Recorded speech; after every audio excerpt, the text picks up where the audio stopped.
And welcome, ladies and gentlemen, to the Intel Gamer Days Community Cup for Valorant. It's going to be your boy Aggressive again, bringing you all the action with Salty on my side. And thankfully, Salty, we are now back without hopefully any form of delays or anything.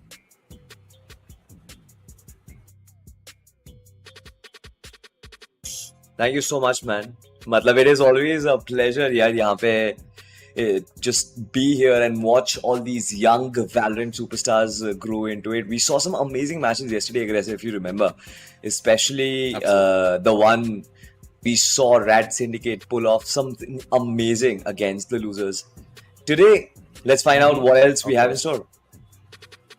Yeah, I'm really excited for this one for today because we have a brand new plethora of matches coming in forward for your screens again. And you have to remember something in particular too, that this is still the round of 64. It's still the BO1 that we have to worry about at the end of the day. So I'm excited to say on where or not this is going to be playing out. We don't know exactly which teams are going to be playing just yet, but as soon as you do get the confirmations, this is where the real fun will begin. It's going to be Binary Relation going up against Team EXO, which is a little bit of a surprise because I don't think we have seen Team EXO in the longest time. I mean, Team EXO used to be a force to be reckoned with back in the days. Yeah. I mean, I've never really seen Team EXO be in the circuit after that. But if they do decide to actually re-enter, I think that is going to be brilliant. Absolutely. It's a BO1 series after all, so we have to consider what's going to happen. But at the same time, there's like a lot of different variables that you also need to consider too, that teams have just gotten a lot more better over time, and with the setups on how stuff has been over the years, there's a lot of brand new players making their mark now from the side of Team EXO. So I'm excited to see what they're bringing onto the table, and hopefully it's not going to be much more of those one-sided affairs that we had yesterday. Yeah, I am definitely not hoping for a one-sided affair because last day, what we saw was pure abomination from one of the sides. I mean, not just one of the sides. Both the teams in both the games were just class apart. Now, you did mention that they were one of the best teams in the competition, so I might just have to say that the teams on the losing side were a little unlucky. But then now that we have like a completely new set of teams and, completely new set of matches, I'm hoping to see a more competitive affair because, only then will we find the best part of Indian Valorant. Absolutely. This is where the teams really need to start to step onto that table and be like, hey, we're the ones to really take it. We've been on the lower end of the scene for a pretty long time now. We're breaking into the much more of the big leagues here. We've been given that opportunity to finally showcase to the entire region that, hey, we deserve to be on this stage. But overall, it's something that has the different levels to it as well, right? That, hey, at some moments as a team, you're going to be able to perform really well. At other moments, you're not going to be able to do as much. You need to understand that this is a team game. And sometimes when you're in a situation like this, you're always not going to be able to perform, especially on stage, mind you, when you have the camera on you, when you know for a fact that you're being watched by hundreds of people in the background. That's when the pressure really starts to mount. That's when you start to make a lot more mistakes because, that's when you really need to perform. And being on this platform, being in a situation like this, I'm pretty sure that the players are going to be excited, but at the same time, they're going to be a little bit anxious as well. And hopefully both of these squads being brand new teams, mind you, Team EXO, from what I saw, a couple of the players, they don't really have that experience to play on a big stage like this. And hopefully they don't get the jitters. And see, again, anxiousness, just like you mentioned, I think is it's human nature to kind of falter when the stakes are high. And I think anxiousness in those times is completely natural. What separates an elite athlete from an amateur one is, I think, the way they handle pressure. Because every athlete in some stage of his career will be facing pressure in some form or the other. Some might actually play like a big LAN finale with like hundreds of people in the arena cheering their name or probably cheering even the opposition's name. And I've been in positions like that and I've seen athletes how they handle it. And I feel like today, this is just a fraction of it. This is the games being streamed for the ones who are just entering the circuit. I just have to say this one thing, that this is just a fraction of it, and you will be facing, if you do decide to venture onto this career, I think you will be facing a lot more of what you're expecting over here. And I think what defines you as an athlete will be how you handle that thing. So aggressive, I'm definitely looking forward to some young blood, because I feel like the Valorant circuit right now in the country needs that injection of talent, needs injection of fresh flair. And we haven't yet seen that. One of the players which I truly consider will be Venga. I think that man I consider one of the best amongst the youngsters. But I want to see some new faces, man. I want to see some new faces absolutely dominate the scene. Yeah, I think those new faces that you were talking about has to be Yash, that we saw yesterday from the side of Asterisk. They've yet to really showcase to you exactly what they're going to be capable of moving on down the line. I'm pretty sure as we're continuing to cast through the entire tournament, when we go to the round of 16s, when you go to the rounds of 8s, and of course the semifinals, quarters, and grands, that's where we're going to see most of the big names really to come through, and a couple of highlight players from their side as well. Those young bloods that you're really looking for, and the young blood that as teams or even the audience need to keep their eyes out for as well. We already know that there are incredible players on that side. You have players like Helef, Paradox, who just like exist. They're gonna play every single goddamn tournament that's given to them, right? A tournament pops up for any game, doesn't matter what it is, you're gonna see Paradox there. That's his shtick. That's what he loves to do. And when you're playing the competition for this long, when you're this comfortable playing at such a high level for any game that you play, it's going to be a little bit daunting for a lot of these younger players to really come through up against these big talents. But that's where the challenge really lies, right? That's where a lot of these Indian players have really started to show that, hey, we can be the ones to really bring it onto the table. And both of these squads now will be that first impression for it. With the first initial map also being Haven, a litmus test for a lot of these younger teams. I'm excited to see what compositions they're also going to be bringing onto the table. Will it be that Viper composition that we saw yesterday coming in from the members of ASC? Or will it be something a lot more generic with the Clove, Breach, and Jet setup that we saw from a couple of others? I mean, anything works for me unless and until it's as obnoxious as pulling up a sky on the map of Haven. I mean, sure, the double initiator is like something which I really appreciate. But then when you have the option of having the extra initiator, I think, especially on a map like Haven, you need that reconnaissance, you need that Sova. But then on the secondary initiator, you should have that breach. A map was like, I'm not going to call it terrible, because I don't believe no composition can be terrible. But then, facing them with certain situations, I feel like there will be, grievances of using Viper on a map like Haven. But never mind, not Viper, pardon me for that. Sky is what I'm talking about. But yeah, dude, like I'm waiting to see the composition. I'm waiting to see what the teams have come up with, because it's been a long time I've seen like a proper double controller gameplay. We saw that yesterday, but then we didn't really see the effectiveness of that extra controller. Yeah, absolutely. Like, it's kind of boils down to one thing. The Viper is present to just allow you to play the post lines better. I think we talked about this as well on yesterday's matchup. Okay, so this is what I really wanted to see. I am so happy that they're going in for this. Team EXO, they're going in for the other playstyle that is a synonymous one from the side of Fnatic, which is the double duelist setup with the Euro and the ISO. This is also a very powerful and potent composition that allows you to play on the team's aggression and their aim potential instead of the much more map control heavy nature of a double controller setup.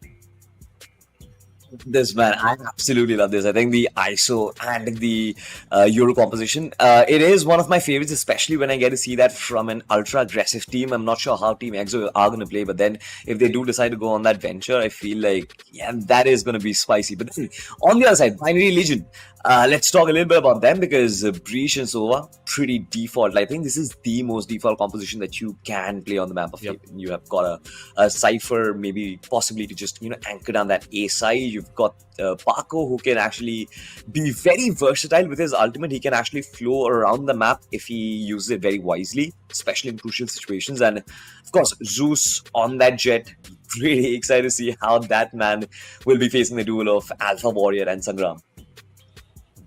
Yeah, this is going to be quite interesting at the end of the day, where Haven as a map is now probably one of the best maps to have for any team, because of the amount of variance you can play for overall compositions. Long gone are the days, right, where there's only one comp that everyone plays on Haven, one comp that they play on Ascent. Now, with the vast amount of teams really starting to pick up on the small stuff like this is where this region has really turned for the better. I would say Valorant is no longer a game where whoever has the better basics, but also a game where team composition and strategy has now taken front stage over the basics as well in some instances. And I'm excited to see if Team X are going to be able to pull this strategy off, because this strategy really does award you for being very aggressive with your map control, especially on that defensive side. And a lot of the teams that we have seen yesterday playing on the map of Haven just didn't really go in for a lot more of that active control that we would expect from teams to utilize double duelist or even the breach based combination. You need to understand that on the defensive side, especially in this current meta of Valorant, if you are trying to play for a bunker strat where you're just holding on to the side, it's just never going to work, because the attackers, if they're the ones who don't have to invest utility on trying to clear out space, then they're going to have ample amounts of util to just execute onto the side a lot more better than you're going to be able to react to them holding on to it. Absolutely true, man. I mean, this is going to be an encounter, and I hope that this is not one of those one-sided affairs, man. Like, we've seen that quite often, and at this point, I think I want to see a little bit of competition, waiting for the game to start, because at this point, I can just anticipate what will be the result. Let's just see how Haven and how it goes out for them, because as much as I'm excited for this Euro-based combination, one of the other things that we have to worry about as well is them not trying to make it overly complicated. I think I kind of talked to you about this yesterday, that Omen is probably one of the most overpowered agents in the entire game right now, and a lot of people have started to figure it out. That Omen, if I recall properly, statistically in the VCT, Omen had close to a 70 to 80% pick rate compared to all of the other controllers. And it's insane to say that one agent throughout the last 4 years of Valorant has consistently stayed at the very top, which no other agent has done. Not even Jett. Over the years, like as new agents were buffed and nerfed over time, Omen stayed consistent while Jett just flew down under the handle, and she's probably at her lowest pick rate right now. True that, man. I mean, when it actually comes to controllers, you don't really have that sort of versatility, because majority of the teams currently, they will prefer something like a Omen or a Clove, where you have the option of flowing around the map. You can actually get those pieces from all across the different territories, right? And now, when you compare that to something like a Viper, when you compare that to something like maybe a Harbor, you don't get to see these a lot more or a lot often, because you don't have that versatile capabilities. For sure, you have the smoke, you've got the walls as well, but can you use it whenever you want to? I think that is exactly where these agents are going to fall, and that is completely fine. I think that calls for interesting combinations, while our agents, our favorite ones, like the Omen, they are going to be the basics, the pillars maybe of the competition. But in 7 seconds, Aggie, we are moving into another one. Team Exo, Binary Legion, who do you think is going to win? I'm excited to see Savage Yoda play again, man. It's been almost close to, 2 years since I last seen him. See him back on a stage like this is where the fun's are really going to be at. Already the first initial fight's going to be going through. I like the fact that Team Exos they took a lot more of an aggressive approach here, shutting down the breach early, making sure that those fault lines are not going to be causing problems for them later on down the line. Yes, you did lose out on your ISO, but the thing is, the ISO is just a one and done deal, right? If he dies, that's completely fine. You're still going to have all the other utility from the team to go for something big here. Wait, Godspeed? What are you looking at? No one's going to be pushing in from the side of mid like this early on in the round. They're still going to take a lot of time to go in for the hit here. Team X are already losing out on a bunch of map control here, and now Savage Yoda needs to be the difference maker for this squad. Let's see if he can actually be the difference maker. They have control over side already, but beautiful teleport actually helps him find that position. One last player standing, Binary Legion. It is a 1v1, of course, but you've got to be patient. You've got Sings finds that final chink in the armor. Zeus being shut down with that headshot. Lovely stuff. Team Exo, you've kind of let us know what they are capable of. Yes, for sure, there were problems, there were errors, but Aggie, it seems like they've kind of got their safety net up. Absolutely.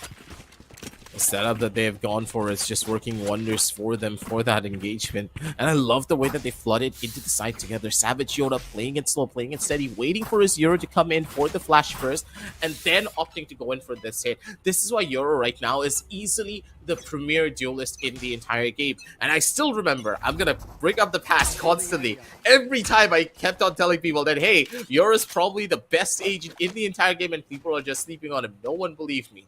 Now that Euro is being used by pretty much everyone under the sun, this is where this character really starts to shine. If you have the skill to make him work, he's easily the best for that very reason.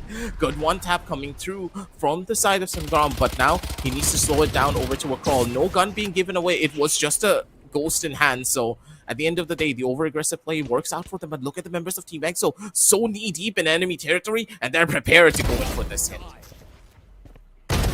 Certainly are prepared. The Spectre helping them a lot. Alpha Warrior finding those two great picks on towards that mid side. But where are the players? Where are the rest of the players stationed? Reeve also falls. Now that leaves just one player from Binary Legion who can actually make a difference.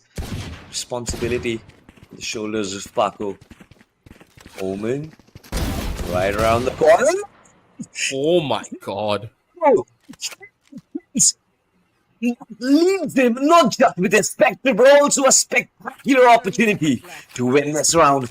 Savage Yoda and the Omen Godspree.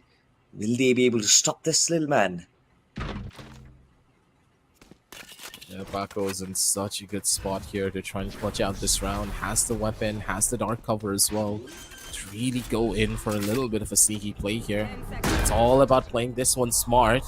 Paranoia does get to catch on towards him. They know he should be inside of the smoke because it would have been dangerous for him to run out of this sticky situation. With only a classic in hand, he slips through the covers, but he doesn't really find the shot that he needs to. Godspree instead is going to be the thing that brings him back down. 1-0. A little bit of an expensive round, I would say, for the members of Team EXO here, but getting this round for them was a lot more crucial.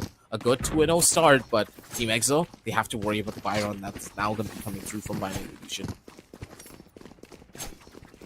I mean, looking at their structure, looking at the way they're winning their duels, I don't really think they have to worry about their buy round. But yeah, for sure. I mean, considering now that they have limited weaponry, I think that might just be a hindrance. Now we'll find out where does the attack comes through.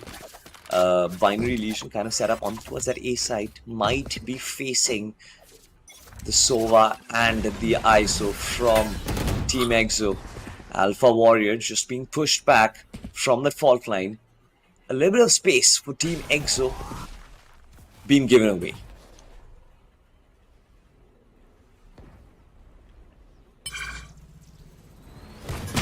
Smoked off the entrance.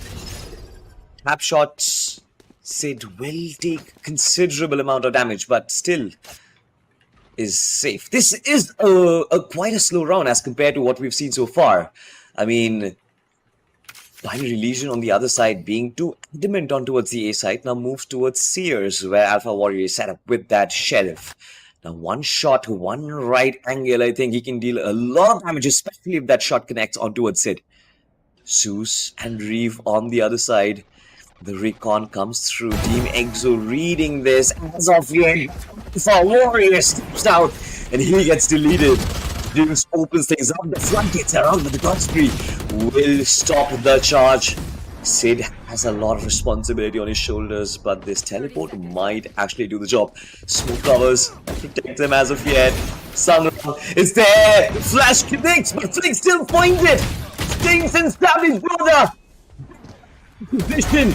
They were in a very good position. Savage Yoda will finally in the coffin. This was a good round, but a well fought round, aggressive. Absolutely. This is the beauty of it all, ladies and gentlemen, where Team EXO are just in the zone for it all. Even with the weaker weapons, even though they lost the man advantage early on in the round, they were still able to hold purely on the basis of positioning. This is the game, name of the game, sorry, ladies and gentlemen, where Binary Legion are just rushing in a little bit too hard and a little bit too fast. They need to slow down their pacing a little bit to match to what Team EXO are trying to do. Don't forget, even if you get that early kill, it doesn't really mean anything because you still have to worry about the Euro that can instantly teleport across the entire map. Once again, losing out on the life, it's going to be Alpha Warrior, but still, that does not mean they're easily going to be able to win out on the round. Maybe they do. Speed does take a back seat for this particular round, but Savage Yoda still alive and kicking to try and hold on to the lines. He overpeaks it just a little bit. Your Hunter's Fury does get utilized to try and give them the opening and the space. Good catch over onto 2, deals the damage, and now they are going to be turning things around. Savage, Sungon's going to be able to get that kill over towards Rev here. Now they've gotten the opportunity. The op able to sing that song of death that we love to hear. Down over to a 2v1 from a goddamn 3v5. It's happening again, Salty, and I don't know how I feel about it. Not yet, aggressive.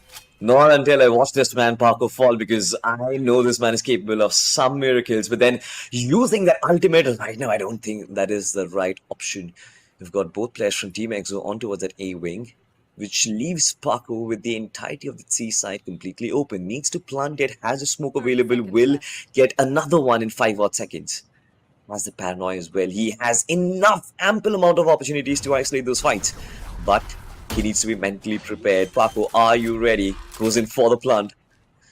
Uses one dark cover to control CT. He decides to go against it. Now, this is exactly what I thought would be beneficial. Now needs to dodge the drone, and he dodges it.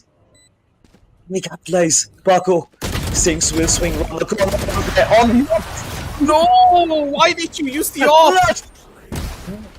Who's up from one division? They get their first one on board, and this is exactly why I said don't count this man out before it's done. Yikes, this is where the members of Team EXO fall. They tried to be a little bit too careful in their overall approach, and the fact that the drone didn't clear out the close corner, now this is where they do fumble. Beautiful positioning coming out from Paco to get that 1v2 clutch in for the side of Binary Legion, and this is the round that they will really need to build upon their momentum, because now the economy is in shambles for the side of Team EXO. They are going to be playing it a little bit aggressive here, trying to take an early advantage lead for themselves, but look at Zeus, so quick and clean for these hits. Alpha Warrior gets shut down as well, and one after the other, they do fall. Good opening kill over towards the first. They're still going to be able to hold up for an ace. It's going to be Zeus. Give it up for the Jet to keep the ball rolling in their court, as now Binary Legion up against Savage Yodo, the man, the myth, the legend, who has done this time in and time out, but up against the 3 angry players of Binary Legion, he's not going to be able to do anything. 3-2 as Team EXO, they fall for another one. This comeback, aggressive. I am loving what Binary Legion is doing, and this is, I think, exactly what we asked for in the pre-show as well, right? I mean, a lot of composure, but yet a lot of confidence, and that is exactly what we get at Binary Legion. And to be honest, I feel like the way Team EXO has kind of broken down does not justify their experience, but then we also have to remember this is not a very experienced side as well. Recon that once again, early round recon, but no information on towards that side because the projected towards the team aggressive. It seems like it's going to be a quick hit.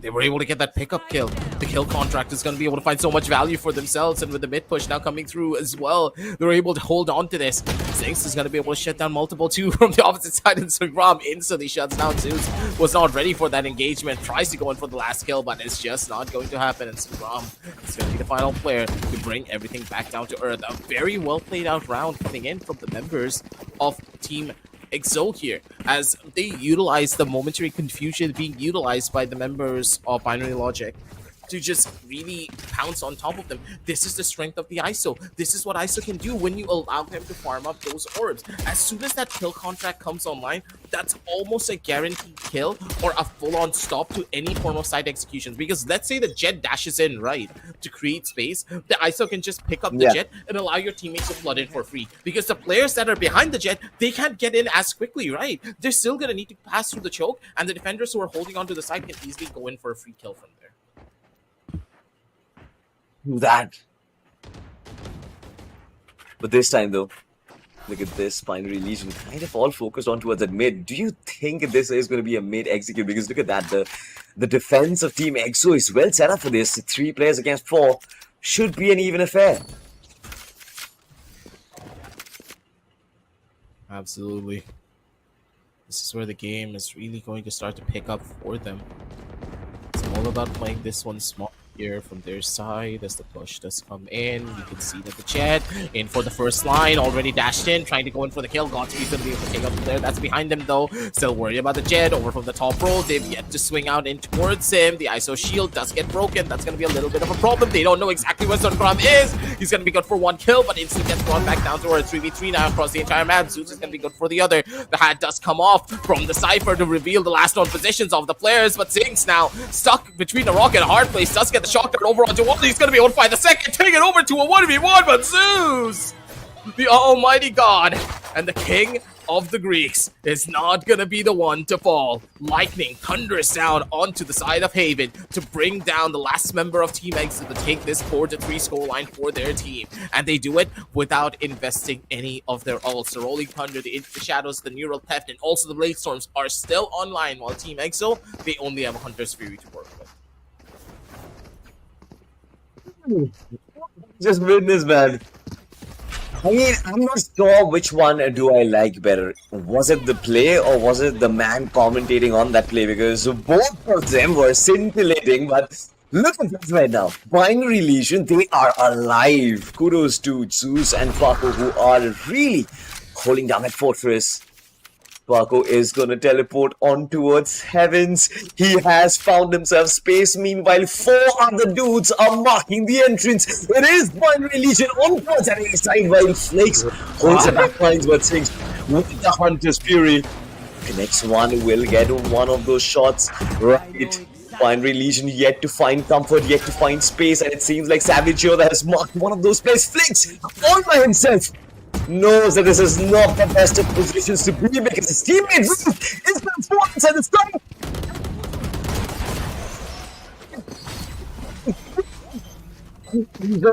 Falls. So they are still fighting for their lives, but I like the gameplay, brother.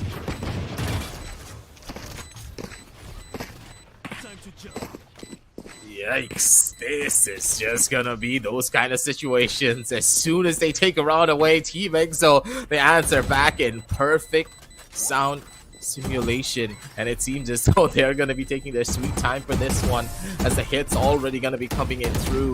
5-3 on the scorecards, ladies and gentlemen, as this fast rush from the side of Binary Legion was all planned out by the members of Team EXO. They were expecting them to utilize a lot of their ultimates to try and break through their defensive lines, and they just gave up the side for free. We were like, nope, we are not going to be holding this. Maybe we're going to be sending the Euro out a little bit to just try and maybe bait out a little bit of util, but as soon as the Euro dips out, we are not going to be holding on to the side because Binary Legion, they have a lot of ultimates to play for. The Rolling Thunder did not come out, which was a smart plan coming in from the members of Binary Legion. They still have that as an active threat for any of these sides, which is a big ploy for them, I would say.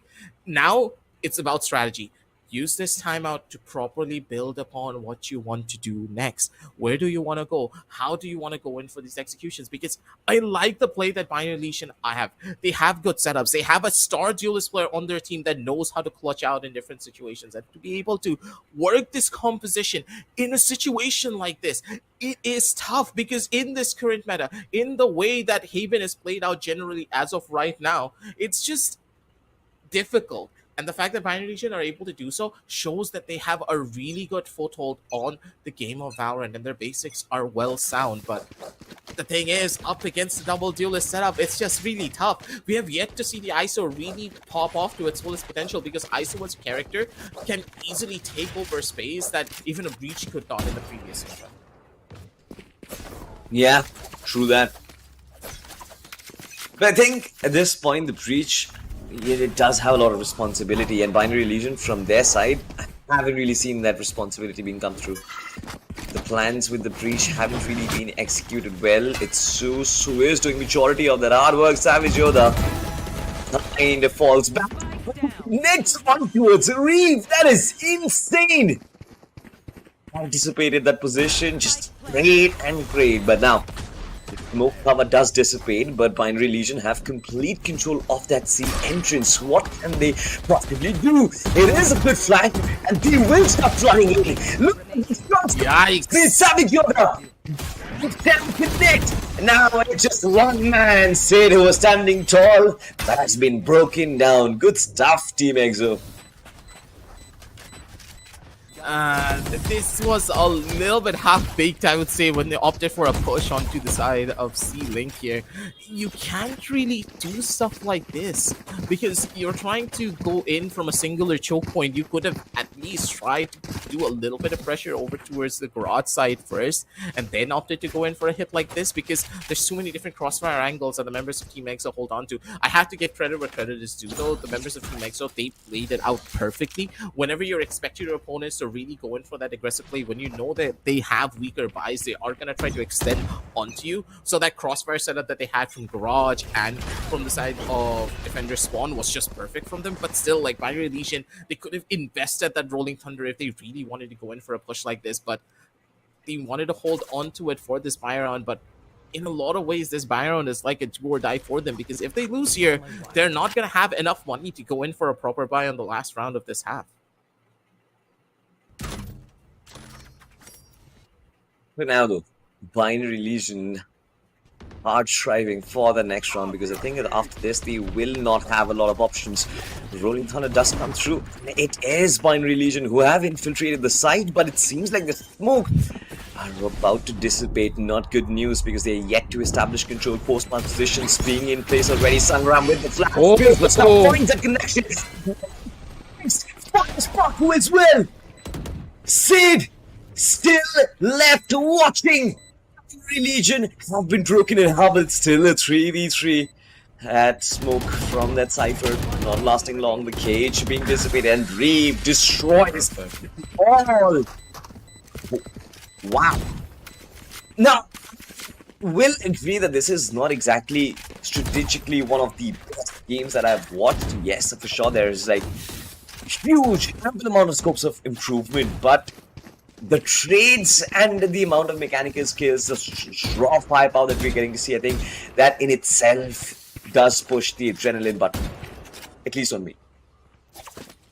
Absolutely. One of the other things that I would have to highlight as well here is the way that Team Exo are just not really playing off of the Euro's utility as much as you would have hoped for them. Euro is more often flashing for himself, or like setting up his own plays rather than setting it up for a team. Because don't forget, what kind of role does the Euro try to fulfill here? The Euro's trying to be that second initiator. And I think that a lot of teams just generally forget about this. This has been a problem in Bangladesh as well. Like, we have talked about this plethora of times on every desk that I have sat in, that most people in our region, let it be in the entirety of SA, just completely forget that Euro's technically not supposed to be a duelist on the team. He is your second initiator. He needs to be very flexible, swapping in between that role. But the fact that it's not happening here as often is one of those biggest pain points that members of Team Exo have to realize. What do you want to do with the Euro? You want the Euro to get that ultimate up as quickly as you possibly can. Pair it with that 100 Spirit, guarantee yourself that first opening kill, or you want the Euro to set up that ISO for success. You want to send that ISO all the way from the side of A short. Use the, I forgot the name of the exact ability, the vulnerable that he has that silences people now, to take full control of that one lane and stop them almost immediately, because that vulnerable causes a silence and makes them take double the damage, which can be an instant kill for the shotgun. Your Sova should be your primary point of contact for killing people if you're able to play it out properly, but it's not happening here from the side of Team Exo as much. And unless they try to fix it out soon, Binary Legion, they're able to find a lot of the cracks here in the armor of Team Exo to really bring them back down a couple of notches. Look at this now. It's not about cracks in the armor, it's about a laser beam that actually destroys you, Paco. A very optimistic Ted over there, but it seems like Team Exo have been holding down the fort really well. Stings fights too. Is he going to find three? Big question. Needs to facilitate his friend's entry into the site, and here he comes, Scott Spree with a double spree. Binary Legion, now they're left with just one man, and who is unfortunately away from his keyboard, ladies and gentlemen. So Team Exo successfully winning this round. But well defended. You've got to give credits to the way they did not really lose the composure, especially with the amount of utility that was thrown at them, especially with the Hunter's Fury, especially with all the flashes, the jet dash, the teleports. They wanted to occupy as many angles as quickly as possible, but it did not really work out for them. Yeah. They just really needed to get that kill onto Sings. The fact that Sings survived there for that long was criminal. There was a world where they could have won this round, but it was all Sings and his play. Being able to survive for that long after pushing into a site like that, it's very difficult. But for the members of Team Exo, just another day in the office, especially with the Hunter's Fury just carrying through the entire site. Now, Ultimate's online once again. Sangram does have the dimensional drift to really go in for a lot more aggressive information play, but it already does depend on how they want to utilize it. Do they want to get a little bit closer to the kill contract that they have utilized here? And I do believe that we might get a round rollback, because the player from the side of Team Binary Logic didn't really show up from the very beginning of the round, so it may be a round rollback. You never really know. Yeah. And I think one of the reasons why they played like that was to try and get this round done with as quickly as possible. But again, if you guys Imagine have if they won. the option of rolling, imagine if they'd won, right?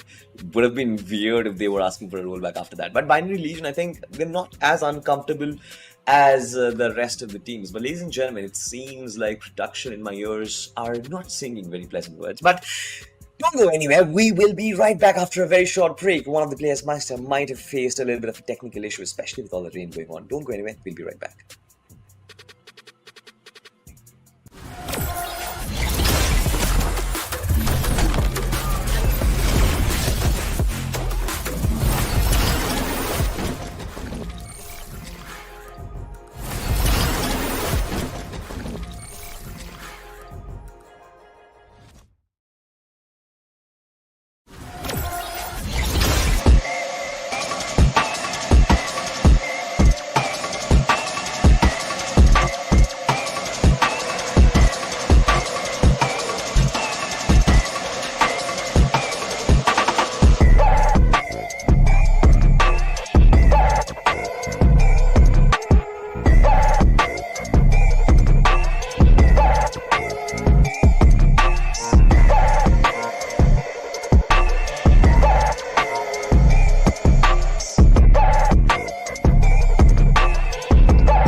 And we are back, ladies and gentlemen, for the Intel Gamer Days Community Cup for Valorant.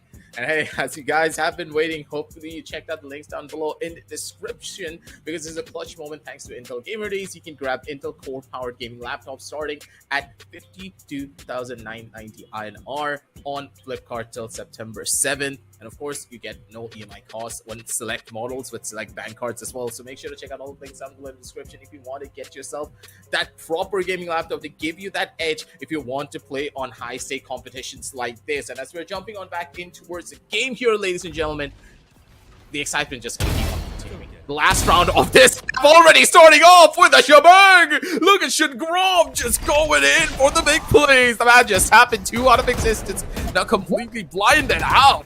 Good God, Shungrom. He opened things up with a shebang. Nice. That was good. I liked it. But now let's find out what else is in store. Binary Legion, 3 players left, but they're kind of scattered, especially with the spike still being outside of Garage. Need to find themselves a spot. Godspree falls back and knows there's no point in trying to stop them at the Garage area. Tries to anchor down on those entry points towards the site. Meanwhile, Team Binary Legion takes a step back. Savage Yoda is in position. The trap is there. The spike falls, but he goes in for the cage. No! Sid finds a crucial kill over there, and his team's hopes are still alive at this point. Not anymore. Not anymore at this point. Alpha Warrior, I just give it to you. Not anymore. Is the Alpha and the Omega for a reason. Guy just comes in from the sideline. Shock darts now utilized to try and scare him off of the angle. Kill contract being utilized to make sure that they guarantee this kill. And he doesn't even need to worry about it. Even if he dies here, that's completely fine. As Sid, he does get the kill, but immediately will get knifed. 2 players just waiting to shank him over from the background. 84 on the scorecards, ladies and gentlemen, as Team EXO, they take this first initial half with a 4-0 lead for themselves. But good God, was this a little bit dicey at the very end, literally and figuratively. Dicey for sure, but then, you know, watching those first 2 kills, I was like, what the heck happened to Sangram for a sec? Like, brilliant. Look at this. Once again, 1 shot, he connects the head. Beautiful position to actually, you know, get this first kill. And this is one of the reasons why I was like, why are Team EXO moving like that? But heck it. But next up, we get to see a brilliant thing, and that is a statement from Binary Legion, right? And the statement was, I don't even need to fight you to actually beat you. With the scoreline, that is 8-4, that definitely is an overstatement, but I like the confidence from these lads. Meanwhile, Team EXO, on the attacking side, want to full flush in onto the sea. Flicks all by himself, will fall, and Alpha Warrior is going to find that pick. Sangram with a double of his own. Team EXO can complete control over the sea wing. And the last 2 players from Binary Legion. I don't think they've got a lot to do in this situation. What do you think, Impressive? Yeah, I think they just had to give this one up. Maybe just play for the orbs at this point. Just maybe go in for a couple of kills, or even die out to your opposition. Or even if you don't want to, give your opponents any orbs or gain any orbs yourself. Just up to die to the spike, because that would be the much more optimum play here. They're going to be playing for not the ladder, but the second option here. Looking for active kills, possibly, as they're trying to take out as many players with them as they possibly can. It doesn't matter at the end of the day. It all comes down to the opening kill that they're able to find here.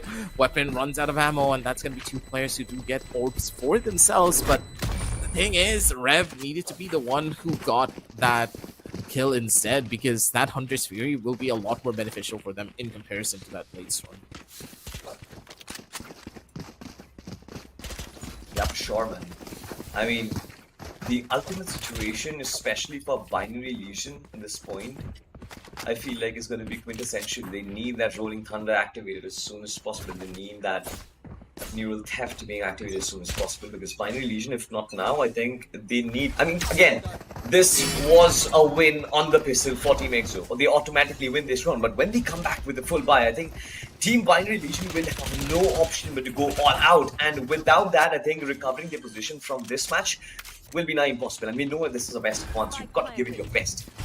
when you don't have much options, going all out is the only option that you have. And it seems like Team X, they're doing exactly that. Look at that control, look at that spread onto the seaside. They're also pinching in from the rush. Like the fact that the sniper is receiving that good flash. But the spray from the Spectre sprays them all. It damages them, and Sunram chops them up with a ghost. I like it from Team EXO. But this was again anticipated.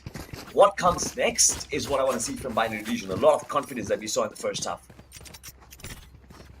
Kind of surprised that Binary Legion are going in for these kind of plays too. I get it, right? It was an eco round for them, but even in an eco like this, you could have gone in for a little bit of a split here, or even going for a full-scale push from the side of C Long, which arguably will be a little bit more of a better fight for you, because don't forget, those Spectres that they do have in their hands is not that good on those longer range fights. But Hakuna Matata, I guess, for their side, as on the 10-4 scoreline, they still do have an active chance of trying to get back into this, but it all really depends on how they're going to be playing this one round in particular. On the defensive side, this double initiator setup, yes, it has its strengths, but you really need to be active in the way that you're trying to take these fights, because these double duelists are just hoping for you to give away your space for free. And as soon as you just give it away to them, they're going to be like, okay, it's fine. We have active amounts of utility to hold onto our sidelines. We can play as aggressive as you want. They will play in your face as much as they possibly can. They will want to fight for that man advantage. They will never want to play for that post plant situation, because as soon as they start to play for that post plant,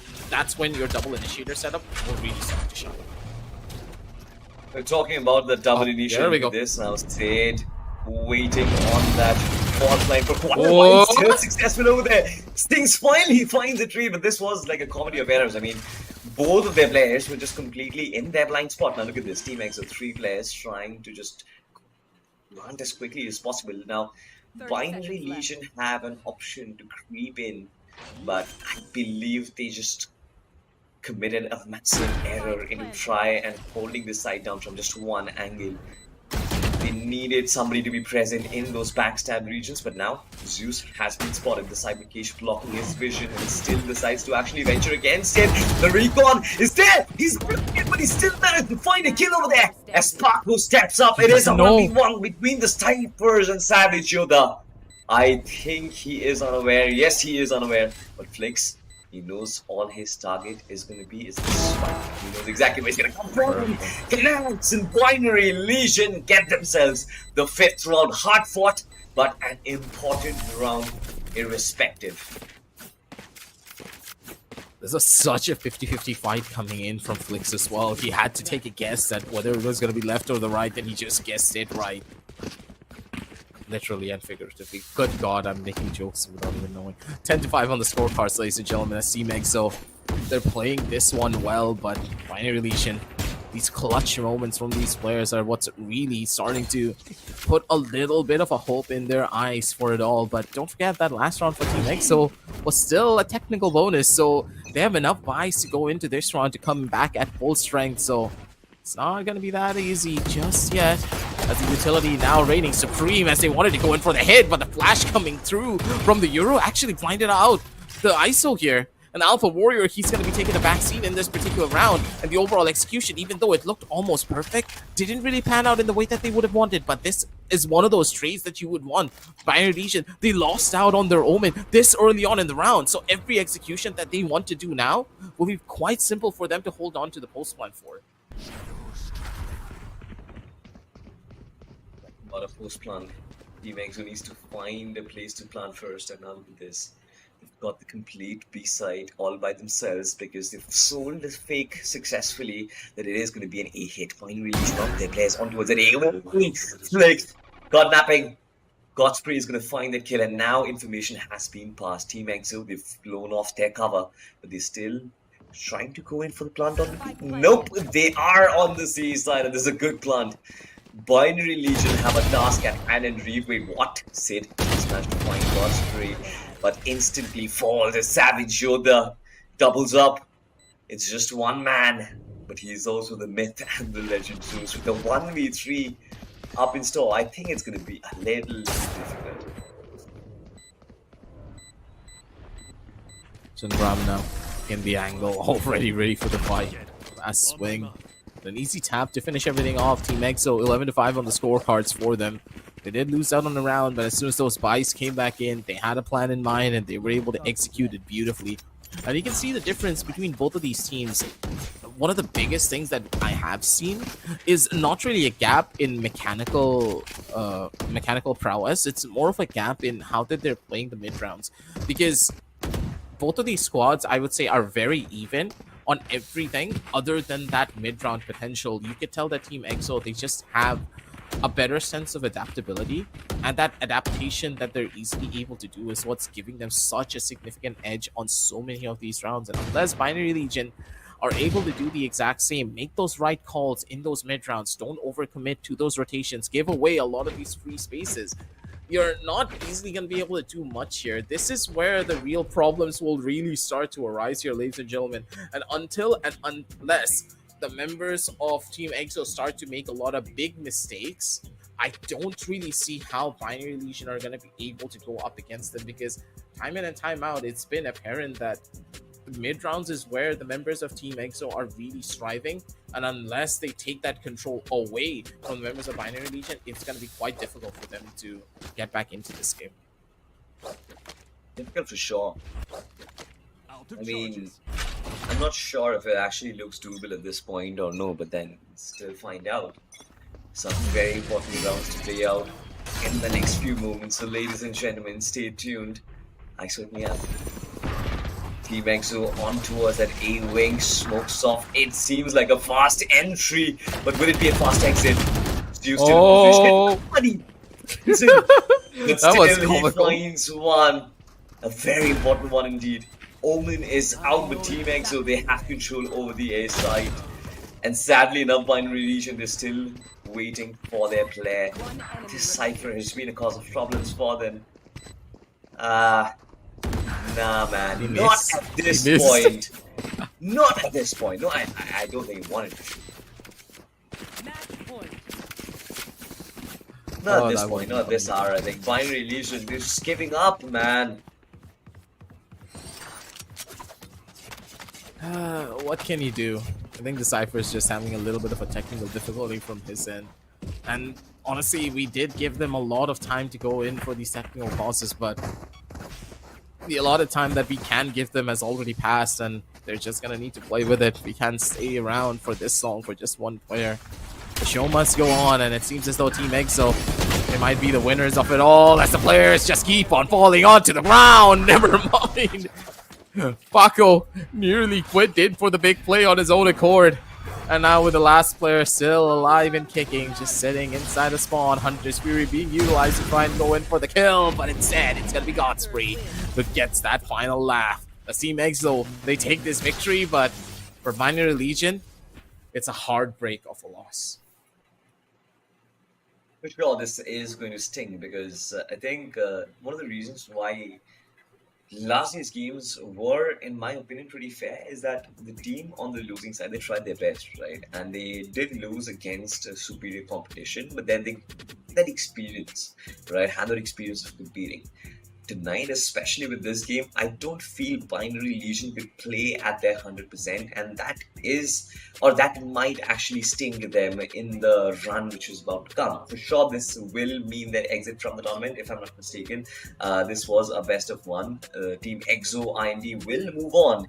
But for sure, man, I think Binary Legion, they've kind of impressed me at least.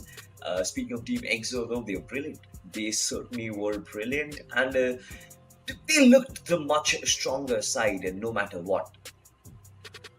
Yep. They just knew how to adapt to every situation that was being thrown towards them. And we didn't really see any of that coming through from the members of Binary Legion. Maybe it was just a comms issue. They didn't really talk to each other as much. It was very apparent that the team just was not in that same boat whatsoever. They were constantly making errors when trying to move across the different parts of the map. They were not really doing it together as a team. And yeah, a lot of the same problems were being noticed out by the members of Team EXO as well, because the Euro just didn't really play that second initiator role and played more like a primary duelist. But that just never got capitalized upon, because when you have that breach, you can easily punish players who tend to overextend. You have the utility to do so. Maybe you could have even utilized your Cypher Cam to get you a little bit more active information so that your duelist can try to go in for swings. There's so much that you can do with that exact combination, but it just didn't happen. Only if the Cypher is actually online, bro. Okay, all right. Hey, he was there most of the time. Like, he was just not online for 2. I mean, sure, yeah, but then didn't really see that impact from their side. But yes, a couple of rounds I do remember where he was in a position where he pulled off 1v3, if I'm not mistaken. But then the rest of the maps, yeah, not really going in their favor. Not just him, even Sid, as a matter of fact. I think for sure on the kill feed, you will find him on that second position from his team. But then I think his job was much larger than to just shoot bullets. I think being the breach, he was the primary defense mechanism against the ISO Euro composition, not the Cypher. Yes, for sure, the Cypher will be there, but everybody knows how to break off a Cypher setup these days. When a breach comes into the mix of things, you have the option of adapting really quick and stopping the opposition on your track, and that is exactly what I didn't feel happened from Team Binary Legion. But talking about Team Exo, I think they were brilliant, man, coming in with a risky pick like an ISO Euro composition. They adapted really well. Savage, Jota, and Sinks, I think they were one of those players who kind of stood out to me. I think in the long run, I would love to watch these boys go at it again and again. Yeah, absolutely. This is where the beauty of this game really just lies, right? Team Exo, they have proven to us that, hey, they deserve to move on to that round of 32 to really showcase to everyone that they have so much more to give in towards this game here, ladies and gentlemen. But hey, we here at the Esports Club, we also have a lot more to give to you guys, because this was just this first initial game. We still have two more VO1s for you, ladies and gentlemen. And as we're heading on down over into a very short little break, make sure to check out all the links down below in the description. If you want to get yourself a gaming laptop, Flipkart has you covered. So make sure to check out all of that, as we are going to be setting up game number 2. Don't go anywhere, because we're going to be right back with a lot more Valorant action for the Intel Gamer Days.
And we are back, ladies and gentlemen, for the Intel Gamer Days Community Cup round. This round of 64 matchup. We have the second BO1 for you, ladies and gentlemen. Don't forget, this entire qualifier stage will be held as a BO1, and as we're going to be going into the close qualifiers, that's when the things are really going to start to kick in with the BO3s. But that first initial game that we had for today was banger, with Team EXO taking that victory up against the members of Binary Legion. A little bit of a heartbreaking loss, I would say, from the side of Binary Legion, because one of their players just wasn't really present on some of those rounds. Yeah, and just to rub wounds on their, rub salt on their wounds, they basically had to knife the other players as well. So everything just worked out in their favor. And Team X, so they were always supposed to win. But we move on and to the next encounter, ladies and gentlemen, where it is going to be fought on the map of Ascent. Nothing new again, but this is the matchup between Deadeye versus Cerebral. And look at the compositions. Aggressive, what are your thoughts? Double duelist on Deadeye, same on Cerebral. I mean, this is a very, I would put, ranked-based combination coming in from either side. Arena and a Jet being utilized on the side of Cerebral, while Deadeye are opting for a little bit more utility base on their overall composition. Yet I don't really like the Clove being utilized here, because the Clove just forces you to be a lot more decisive in the way that you want to take a lot of these hits, because you can't really play for the fakes as much. This is going to be a bit tough, to say the very least, for the members of Cerebral here to go up against Deadeye, but if they're able to catch their bluffs early, and if the Clove's not really able to coordinate with her team properly, then this is going to be quite a difficult game indeed for them to get a good foothold onto, because Ascent is one of those maps that allows you to just play for fakes a little bit more, but the composition that Deadeye have is just not going to facilitate that as much. Wow, that was some start, to be honest. Pulsar 150 Yara, that is some name that we have present in here. He swings back. He leads Masters from this side itself. A side completely under control for Cerebral. What can Power do?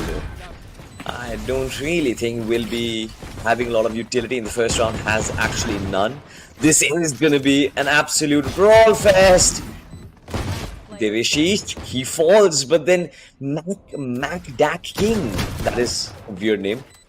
This man still stands tall, goes in for the trade. Now it's just one player who still is surviving. That is going to be the Euro. Fake TP's in, as if nobody knew. Pulsar! I love this guy, I love this name, man. Switches back with the Ghost, finds a triple for himself. Cerebral with their first round. This was a little bit of a surprise here coming out from them. Deadeye just wasn't really ready for this overall hit to come in towards them. Mac the King, though, a name that I believe I have seen in the past as well, so it's a little bit surprising. He did play in the plethora of the other tournaments that we had here at TBC, ladies and gentlemen, which, if you want to be fully updated on all the tournaments that we do have going on, make sure to check out our Instagram and @Esports Club to get notified for all of that. But going back to the point, it's a bit of a surprise. Like, I remember some of the names from the side of Deadeye here, and the fact that they're playing together is an even more of a bigger surprise, to say the very least. But indeed, what will not be a surprise is the speed at which the members of Cerebral are able to take over the entire side. We do see that the Jets opted to go in for a little bit of a duel on their own end. They do have weapons given over to the side of Deadeye, so there's a good chance they can win this round, but it's already dependent on whether or not they're going to be able to coordinate this one. And with Glintor going in for a big flank, but the Omen being ready for it, never mind! It's going to be the opener that they needed, and Deadeye, now they have the weapons, they have ample amounts of time to go in for this execution. This from Deadeye, to be honest. I love the variation that they've shown. I love the fact that they've kind of conquered on all different territories. Ascent seems to be a map that they are very well aware of. They have played a lot, of course. Majority of the players, not just majority, I think every single player who plays Valorant considers Ascent their home ground. And I think with that variation in attack, now they have opened up new opportunities for themselves, potentially taking up the lead in this round as well, because now economy is going to be through the roof. Yep. Especially with this round, they're going to be able to force Cerebral in the worst possible position, not only in the sense of the overall economy of the weapons, but also in the sense of ultimates as well. Having that Blaze Storm come online early enough is going to be a huge problem for them, especially on this particular map. That Blaze Storm can find so much value if you are coordinating with the Euro properly. It's all going to be dependent on that opener. Devashish now in the corner trying to go in for the hit. He's going to be able to find one. He's going to be able to find the second as well. The members of Deadeye just utilizing their aim to its fullest degree, but Cerebral answer back in kind. A 2-for-2 trade coming in from either side, and it's going to be ending up on a 2 versus 2 with Mac the King now making an instant run for it. Knows that he has the stronger weapons, and he knows for a fact that he needs to defend the weapons from his own side as well. He doesn't want to give any of it away. Power goes into the spray, but it just does not connect. As when Freelo just immediately brings him back down over to 1v1 as Mac the King now needs to make that choice of where he wants to go, and I do believe he's making the right one. He was miles away from hitting his target. I know he tried to go in for that spray transfer, but then he was nowhere to be found, and not the king, like you say. He puts the final in the coffin. Good stuff by Deadeye. Brilliant comeback, to be honest. Cerebral, now I want to see their approach. Now, in the last round, I think what really didn't work out is the fact that those initial few picks on Devashish were just an extra measure. I mean, Cerebral did not have to commit so many bodies in such an early phase of the game, especially with no information, but they did so, and they wanted to take that early engagement. That is something which you have to curb down a little bit if you want to turn the game in your favor. But this time around, the drone is in a spot. No, it's not the drone, it's actually the Cypher cam which actually spots down the clove. Operator strike. The first man falls. Both PR as well. Feel like Cerebral, they were adamant on entering off the side with 3 quick kills, and they certainly are on their knees yet again. Cypher all by himself will try to come in from the short territory, but the shorty is going to delete that hope as well. Cerebral not finding entry at all aggressive. What do you think is the problem? I think the main issue that they're facing is the lack of utility, and this is why this double duelist setup just doesn't really work out in the way that you would want it, because you need to play for the rush and you need to try to play for getting that first initial opener. If you don't get that kill early, then you're just not going to be able to break through a lot of these lines of sight that the members of Deadeye are going to be holding on to. There's a reason why even in ranked, you don't see this double duelist setup being used anymore. Players are just starting to figure out, especially in the higher levels, that the Reyna just doesn't do as much anymore because that Reyna flash is so easily broken now over time. I'm pretty sure that you have heard about the nerfs too, right, Salty? That the Reyna flash is now able to be broken with only 2 bullets because it takes 80 damage to break it. And this is just going to keep on happening over and over again because Reyna is no longer that good for these engagements, and Deadeye is just utilizing it to its fullest. With that, honestly, I'm a big fan of the Reyna, especially the way she enters into her Empress mode. I am a huge fan of that, especially in my competitive matches. Not my competitive matches, let's just say my ranked matches.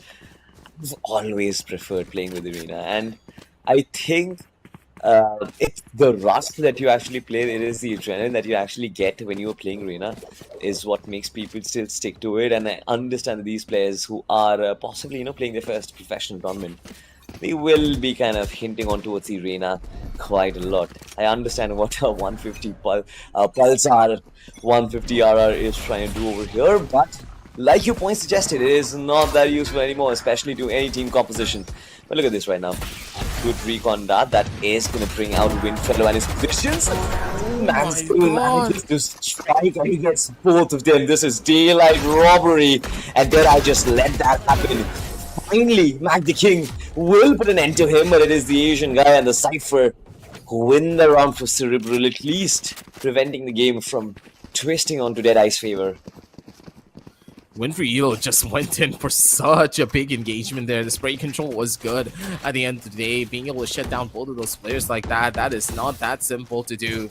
The fact that Cerebral got away with murder in this particular round is really giving them that slight bit of an edge that they needed, but at the same time, you can't get too comfortable in the positions that you are in, because Deadeye now have the op back in their hands to try and bring in a little bit of pain here for their side as Masters now Looking for the overall engagement. The drone does spot him out, tries to go for the kill, and he is going to be the one to find it, though. Never mind. It's going to be Masters who keeps the engagement going in their favor. A couple of pop shots being taken to just scare off the opposition even more. Plus, with the Cypher being shut down as well, this is going to open up so much for the opposition. And look at Clintar threading the needle up perfectly. He's going to be able to find one, and he does find the second two. And now he finally gets brought back down to earth. The Master is opting for the swing, and it's going to be a big one at that. Powers comes in for the instant trade-off and down over to a 2v1. Never mind, make it a 2v0 as the last player does fall. 5-2, ladies and gentlemen, as the game of Ascent is just rolling in the favor of Deadeye. To be honest, I've kind of recognized this pattern in the rounds that we are seeing in front of us. It almost feels like a landslide where the start, the initiation is quite slow. You've got a very slow progress towards the mid rounds, but as soon as the mid round begins, or rather, let's just say, as soon as the first man falls, the amount of trades that go back and forth, it seems like it is sort of a game of luck, and these teams will have to learn how to actually turn that around. Talk about turning that around. Clintar with two beautiful shots from the equally brilliant one from Ventrello. But he falls as well as Deadeye in a 1v4 situation. Asian guy on 34 HP, not the best of positions. He still manages to find that pick, and now will also recover his HP to 85. I saw the fruit. Is it the moment Masters versus the Asian Masters? Asian ultimate, but did not succeed.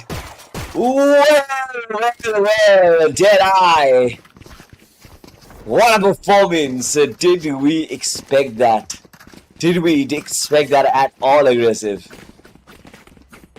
I mean, that was very ambitious coming in from Masters, but that kind of ambition is what I like coming in from the members of Deadeye. They know for a fact that they're here to have fun, and they are making sure that they're bringing the members of Cerebral down onto their knees. But the Asian guy does have the Hunter Spear now online because of a little bit of blunder that they did in that last particular round. Utility now being utilized to try and isolate out Freelo as much as they possibly can. Dash now utilized to bring him back down, but he went it a bit too early. No real utility to try and give him any of the advantages that he would need to go in for an engagement like this. Cerebral, what are they doing? It's like I'm watching a bunch of headless chickens running around on the map, and they're just giving away everything. It seems like they've that was a high round. Them, honestly. Being pincered, they are trapping themselves up in one part of the map, especially through that one choke point on towards that B side. We all know it is difficult, but still trying to commit to such a risky strategy, I think not the ideal Cerebral strategy that I expected. But with Deadeye being able to so easily counter that position, I think just goes to show that how well this team is prepared, and their anti-stratting is pretty cool. For Cerebral though, I think the only thing which might work is to work on their fakes a lot, because it doesn't really seem like their attacks are multi-dimensional. It seems like a single-dimensional attack where they just decide which side to hit, right? And they either hit it fast or they hit it slow, but they, irrespective, don't really change their positions. And I think that is the most important tactic which you have to apply when you're playing the map of Ascent. You haven't exploited the mid territory, you haven't exploited short that much. Unless and until you do that, unless and until you actually get control of Pizza, I think it is very hard for Deadeye to break their confidence, because they know they have control over every single one of those choke points. And as long as Cerebral keep popping through those spaces, their heads are going to be blown off. Absolutely. This is just going to be that recurring thing over and over again that we're going to be able to witness from the side of Deadeye, because it's, again, just a composition difference. You can't really make the Reyna work out in this current meta anymore. It's 2025 and Reyna's just falling to the waysides, and you can see exactly why. The utility being utilized is just not there, and the members of Cerebral are just giving it all away. Even our observer can keep up with this. What's happening across the entire map? I'm looking at the mini map and players are just falling left, right, and center.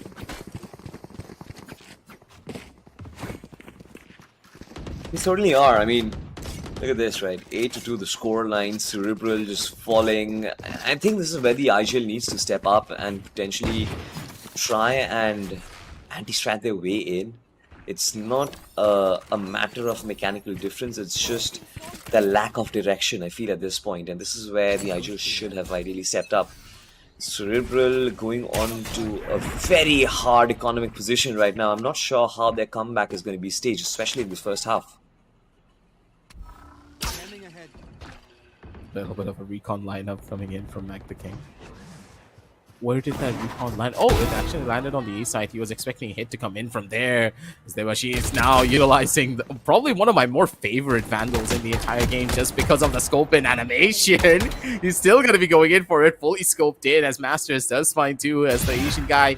Last one remaining, tries to go in for the kill. Yes, he does find it. You can tell that mechanically the members of Cerebral are pretty decent, but mechanics alone is just not going to be the thing that gives you a lot of these victories, as Asian guy again goes in for the hit. Fast swing out from the sideline. That's going to be the pop and swing that you need in Asian. Regardless, he goes in for the frag as the last one to get knifed out. It's going to be Power to send the message. Sliced and diced indeed as the members of Deadeye. They're here to send the message. They're not out here to play. They're out here to win. Wow. Cerebral, I kind of feel bad for them at this point, but I feel like they've kind of given up mentally, and that kind of shows in their approach once again. This time, though, in terms of setup, I think they don't have a lot different. 4 players on towards the B entrance, B lobby region, while the Cypher is going to lurk behind. But with Plinter anchoring down that short territory, I think it's very hard for them. But Plinter has actually been picked off. Even Cypher finds Master as well. Mid all of a sudden has broken open for Cerebral, and they certainly can make advantage of it, make use of it. The first thing that they will do, of course, will pick up those fallen weapons. Mac the King finds one, but instantly gets traded up. Deadeye are now a 2-man side, but Power in right position. Asian guy falls. I think this is that impact frag that we were talking about. All of a sudden, Cerebral will start overthinking. They have no clue where are the rest of the 2 players from Deadeye. Devish, no way. No way. He actually gets Power. He gets all of them. Cerebral, they finally gain themselves back that one round that they desperately needed. 9-3. Used to be known as a curse aggressive, but I'm not sure if it is anymore. Cerebral will have to win this pistol round by hook or by crook. Yeah, this is going to be a tough one for them to climb onto, though, because the members of Deadeye, especially with the amount of aggression that they have shown in those last couple of rounds on the defensive side, it's not going to be that easy to break through and keep the ball rolling in their court for the last few as well. Because Deadeye, knowing them, they're just going to be as aggressive as they were previously on the defensive side, just carrying it forward onto the attack. A little bit of a split here. I do see that the Jet is all the way down towards the side of A main without any form of support, so this might be a little bit questionable for the overall default play that they're trying to go for, but it seems as though the members of Deadeye, they just want gunfights, and they're actively trying to hunt for it. Asian guy sticks up that goes onto the Skull of Power. Majority of these players, they're gonna fall. Yikes. They're gonna fall like dominoes, and Deadeye 10th round on board Cerebral. I think their hopes will diminish a lot, but I still remember it was around post that pistol, which was won by Deadeye. So if Cerebral can actually do something similar, they will have a chance. They're actually going in for a buy, trying to get everything that they have. Mostly will find themselves with Spectres or Stingers, if I'm not mistaken. Some of them will actually come with Sheriffs, but is that going to be good enough?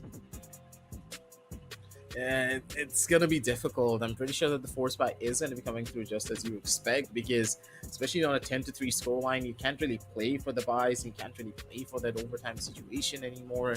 So it's going to be difficult, but at the same time, they are going to be on the defensive side, right? And on the defensive side, if you take a little bit more of an active approach, maybe that Reina's going to be able to snowball out of control, but that's where the real problems just start to arise, right? Valorant's no longer a game where aim is just gonna give you free victories. You need to know how to have enough utility to make it work. Yeah, I do get it. Like, we are witnessing a lot of an aim diff, I would say, in some situations happen, yes, but there's not really a lot of utility that is being invested in this round in particular either. That's gonna give them any form of an advantage. They're relying purely on their aim, and yeah, Asian guy, he has that aim to make it work, but Pulsar just is a little bit too quiet in this particular map. I love how you sound like an ancient Valorant guru, to be honest. I love how you refer to our old days, but now look at this. It seems like Deadeye, they're just having fun at this point. This thing is going, but that's definitely not working out, as Deadeye still managed to find every single kill that exists. Mac the King, a quarter of his own, is just having the time of his life. Cerebral. Well, that is a way to dampen all hopes of a team, isn't it? Aggressive. We went from a possible like round of 8 or a semi-final kind of game in that first map that we had to back to the round of 64. It's kind of that reality check that happens during tournaments, right? That when you're this early on in a tournament stage, not every team is going to be even, and this is kind of the reality of that situation. 11-3, a possible 12-3 scoreline that could be coming out, because that last round was a force fight coming out from them. One kill does come through. Bleetar didn't really see the second player that was in towards behind him, but they know the exact position of the Omen. They're just going to try to rush him down. The Singer is not going to have enough pressure and potential to try and bring down all of these players, as Power goes in for the opening swing. Flash comes through for the last kill. The Cypher completely isolated and unknown, as they were playing with their food. 12-3 of the scoreline, ladies and gentlemen, as Deadeye, they take the victory for themselves. Yeah, one more round and we shall proceed to the third best of one of the day. And this one was definitely a very one-sided affair. Now, if we go according to the script... Wait, what? Is he trying to block off that jet from flying around? Like, do you really need to do that, Cypher?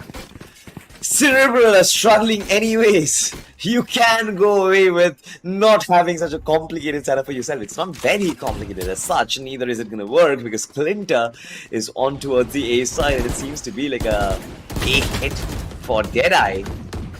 Devashish will trying to will. And now look at these players go. Deadeye, they're so snowballing out of control in terms of confidence. At this point, I think it's going to be hard for anybody to stop them. One more kill. That is the Reina you were talking about. Points one. Want him to go to the Empress, but it's through now. I want that dismiss. I want to see this. What? Gosh. I think he just panicked. I had to eat up my words, because that was the worst dismiss that I ever saw in my life, bro. What were you thinking?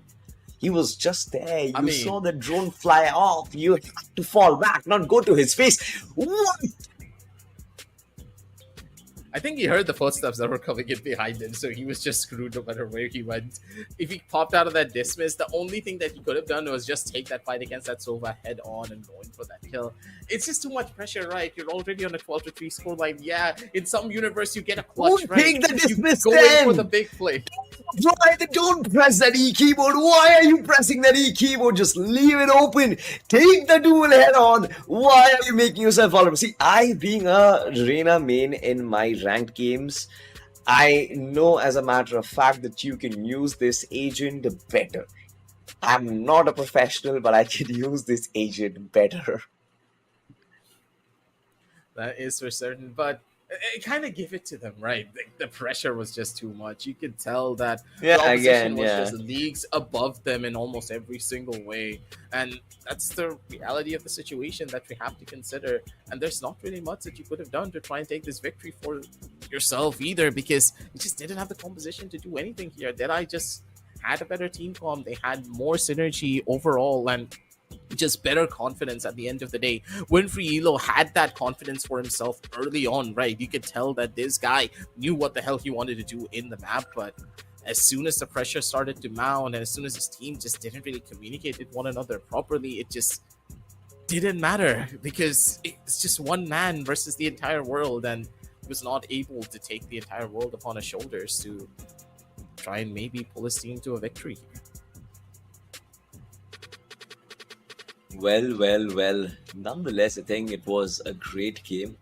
A great display of composure, especially the way they actually got back Deadeye. I'm talking about the first pistol round, which did go to Cerebral and their side, but then Deadeye did manage to bounce back. I think it was not a bounce back, it was a reverse bounce whatsoever.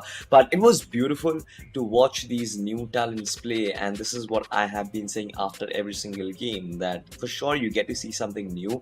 I still feel that the amount of competitive experience, especially when it comes to team comps, especially when it comes to building strat or anti-stratting, adapting to your opposition, all of these things will have to be checked by these players. But when it comes to mechanical skill, I think they've kind of done the job. Absolutely. That's what you want to see coming out from these players, and that's what I also want to see coming from the players in this following matchup here, ladies and gentlemen. We still have one more game for you for today, for this round of 64, ladies and gentlemen.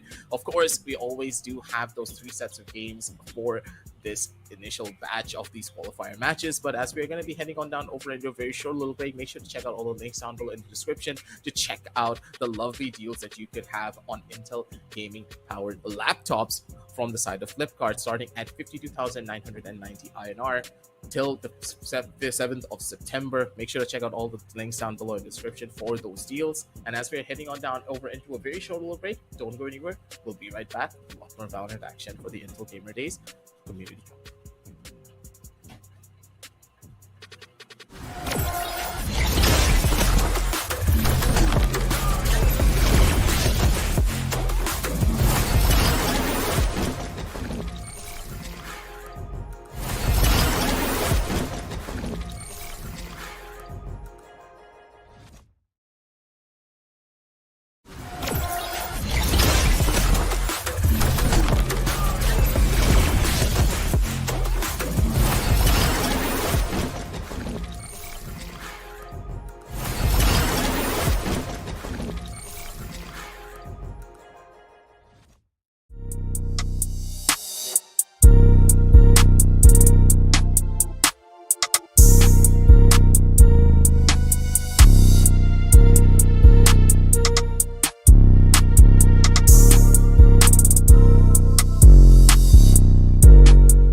And we are back, ladies and gentlemen, with the Intel Gamer Days Community Cup for Valorant. The round of 64 continues with the third and final game for today before we move on over the round of 32s. Ladies and gentlemen, your boy Aggressive is here with Salty on my side to bring you the last bit of action that we have.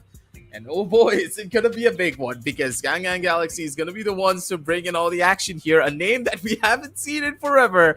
And the players on the team as well.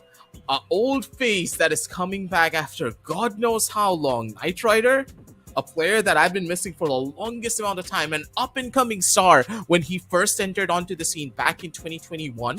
Is now here to make himself the king once again. Even Rosa is a player that I've heard of. Mighty, I'm not sure. Ginola.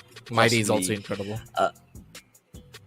I know Scar as well, so it seems like this is rather a well-known outfit. But on the other side, Iron Coded, you've got a cipher on 101 P1Q. How on earth? How on Jesus Christ am I going to name that? 101? Just call him 101. Paranoided, Monk Visuals, IEC Legend. It is going to be a pretty interesting affair, considering now that we've got similar controllers, Clove on both the sides. But then what's interesting is that you've got a Euro on the side of Gangan Galaxy, and we've seen that the Euro kind of does pay off, especially when paired up with something like a Sky, because you can get information, you can have a bait, you can actually flood into sight without really having to do much. And on the other side, you've got Iron Coded, who kind of going with a very simple pick. I'm not sure if this is going to work out, Agi. What are your thoughts, though? I mean, I guess they just want to play for the basis of just like, hey, I want to go in for very aggressive duels, utilize those Phoenix flashes to maybe free fights over towards the corners, but it seems to be not really the case for them as much. Scar's going to be good for the multiple kills here, but the trade still going in the favors of Iron Coded because they're able to take full control of the entire side. Knight Rider now stepping onto the table. It's been so long since I've seen this guy, and I'm hoping that the scale of improvement for this one player will really start to show. Doesn't really get the chance to go in for the shot just yet. Knight Rider taking a couple of steps back here, does have 4 bullets in the Headhunter to make it work, with Mighty coming in from the back lane, does have the heal to put him back self up to full. Knight Rider with the first real opener, and Gangan Galaxy taking that first initial round for themselves. And honestly speaking, Gangan Galaxy, if I remember properly, it's actually a name from an anime called Inazuma 11, if you ever watched it. Oh, is it? I mean, tell me more about it. What is the reference? It's a football. It's a football anime with like it's like magic skills. Like, have you ever heard of a name called Axel Lays anywhere? Was it made up of like extremely talented, but then players were fallen off? Kind of, but no. They were like high school kids that had magical like graphical abilities to pull off. It's one of those animes that you have to watch if you want to understand, but this is technically a term from there. Interesting stuff. I mean, I hope that they actually turn out to be the way. I mean, they certainly are not a bunch of high schoolers, but these are professional players. I mean, that's professional players, let's just say. Mighty on that Marshall. Really quick to delete the jet from the server itself, but paranoid. He was not in a position where he would have wanted to be. Gangan Galaxy all of a sudden reducing Iron Coded to a 3-man outfit, where 101 is actually stuck behind. And where did they go? They've got the spike with themselves, but they're being pincered from multiple directions. Monks finds Knight Rider. You know that Rosa, they'll step up. And of course, Scar with the final name, Gangan Galaxy. Even if one player does falter, it seems like this team does not depend on just one's firepower. Yep. You can tell that they have a lot of very experienced players on this roster, and that's giving them that significant edge that they needed. Iron Coded, a little bit unfortunate that they have to go up against a lot of these old goats that I really did think that they were a relic of the past, but to see them back once again after so many years, especially like these up-and-coming players, right? Janola and Mighty probably are these two players also, Salty, that you should keep your eyes on, because they are extremely talented, and when you give them a chance and an environment where they can really shine, they bring out the best in any particular team. They have the aim and they have the fragging power to do so. Knight Rider does fall on the opposite side of the map. That's going to hurt him just a little bit here, but Rosa's there to immediately pick up those fallen pieces. A 1-for-1 trade coming in from either side, and Rosa, he finds an immediate second. Doesn't have the weapon to do so, but he's going to keep the ball rolling in his own court. God, Rosa with a triple kill, and now Janola, he's just going to answer back with his last final blow.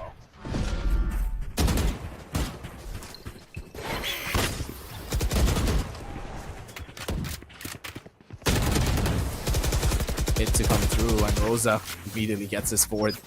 That's going to be the Seekers now coming online for the side of Gangan Galaxy here. And that's a big ultimate for them to have for those late round ploys, because if the members of Iron Coded want to go in for, let's say, a little bit more of those slower approaches where they don't want to fully execute onto any of these sides, that's completely fine, because Gangan Galaxy can now just give up the side if they want to, or just hunker down onto one. And if they don't find any form of aggression onto that portion of the map, they can immediately use those Seekers to go in for those instantaneous rotations. That's what really matters at the end of the day. Playing in a situation like this is what's the biggest and the most important part of it all, because in the way that the members of Iron Code have been playing, they've not really been going together with a lot of the utility, while Mighty, especially with the Euro, just has full control of the entire map. The speed of these executes from Gangan Galaxy is what's giving them such a good lead for their side to play for. And in my opinion, it's just the composition that they're running. Euro, especially on maps such as Lotus, Bind, it's just hard for you to not have this character on the map. And especially Haven, I would say as well, currently it's Euro's playground, because these maps are so big in some sense. Fine, yeah, it's not a big map, but when you have a Euro on the team that can instantly teleport to you and give you a backup and make any side from a 2vx into a 3vx in almost any situation on the defensive side, it's just incredible to have a Knight Rider now back on a specific operator already, now going in for these hits. He's looking in for more. He's not going to be able to find the kill, but he's already dealt the damage. That's the Clove now being taken off the board, and the smokes will only be able to be utilized on this piece. Knight Rider, though. Now this is his chance to shine. The operator that was deadly. And amateurs even handle it. Knight Rider has an opportunity to strike it again, and he does. Paranoia will fall line-coded. It seems like they absolutely have no answers to the questions being asked by Gangan Galaxy. And of course, a 5-0 scorecard, it's still looking like it's going to be a perfect night for Gangan Galaxy.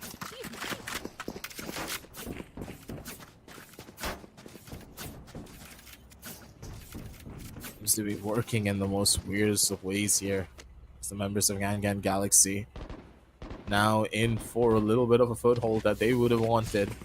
5-0 on the scorecard, so the ultimate still coming online for their side. They do have the 100 on the side of Iron Coded, so that's the saving grace for them, but you need to figure out how they want to utilize this, because I don't see a world where they're going to be able to do much unless the Phoenix run it back is now online.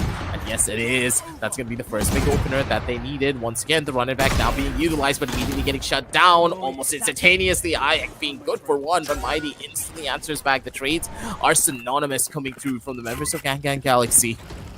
Now with Iron Coded down over to a 3v3. Yeah, it's pretty much doable, but these Seekers have already spotted out the last couple of players from Iron Coded, so they now need to go back to the drawing board with one player already flanking in behind them. If you're sure, 1-1 PQ, this is the closest that they can actually be from winning around Mighty up against the 1v1 legend. He still stands tall, but takes a lot of the damage. I don't think he's going to be quite healthy enough. And Rosa is going to make use of that. 1-on-1 PQ, meanwhile, does have the spike, moves towards the B side, knows exactly where he'll find the spaces. But Gangan Galaxy don't really want to commit as quickly as possible. But now, I think, when they hear the spike, this is finally when they move, and both of them, they decide to come in from the teleport. It's going to be good defense. I mean, if a 1-on-1 does manage to win this, it will kind of hint that Iron Coded, they know the basics of it, they know how to isolate these fights, but it seems like he's shaking a little bit. Pressure on 1-on-1. Needs to find a way to work around this little piece of obstruction that he has manages to connect onto Rosa. The tube really working out Bad. for 1-1 Knight Rider versus 101 in a 1v1, and 101 wins. I'm quoted.